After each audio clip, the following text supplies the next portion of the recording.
Now let's dive into the specifics of planning an integrated audit. Similar to a normal audit, and normal, right? Normal is quite all right. Although, as my therapist would say, we don't use the words normal or crazy in here, but we should all be familiar with that, right? Because you can't be in accounting and not need a little therapy. All right. In planning an integrated audit, the practitioner considers what? They consider the type of available evidence. That's pretty fair, right? Concerning the effectiveness of the internal controls. Do the internal controls look awful because you just straight up see them and the evidence is pointing to that they're awful? Preliminary judgments of the effectiveness of the internal controls, just kind of poking and prodding around, seeing what's available. If there's just no audit documentation on debt reconciliation, fixed asset roll forwards, there's no documentation, that's a lack of available evidence. That's a pretty bad preliminary judgment on the effectiveness of internal controls.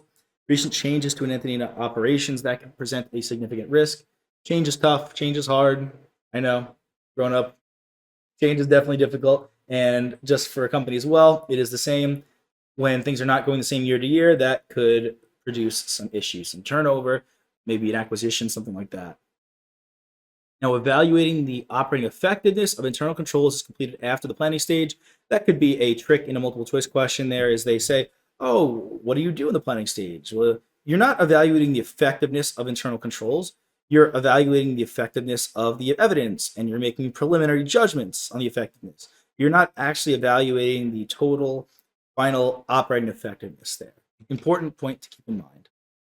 Now, during the planning phase, the auditor is going to design the test of controls, meaning this is going to be where the auditor goes in and performs these tests where we observe things, we examine things, we do the process ourselves and see if there's any kinks in the process, if there's any way for segregation of duties to fall through.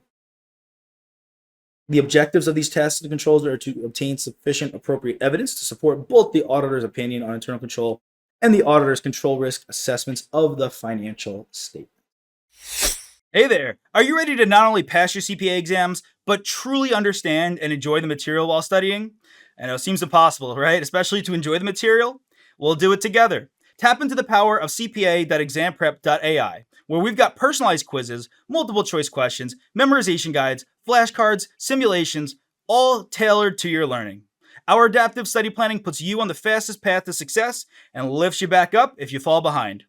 Avoid wasting your precious time and money attempting an exam with a low chance of passing, because who wants that? We want to get you through this process as quick as possible.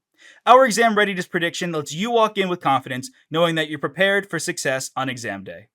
Thankfully, there's no payment method needed to get started, so why don't you come join us? Visit cpa.examprep.ai and let's achieve your exam success together.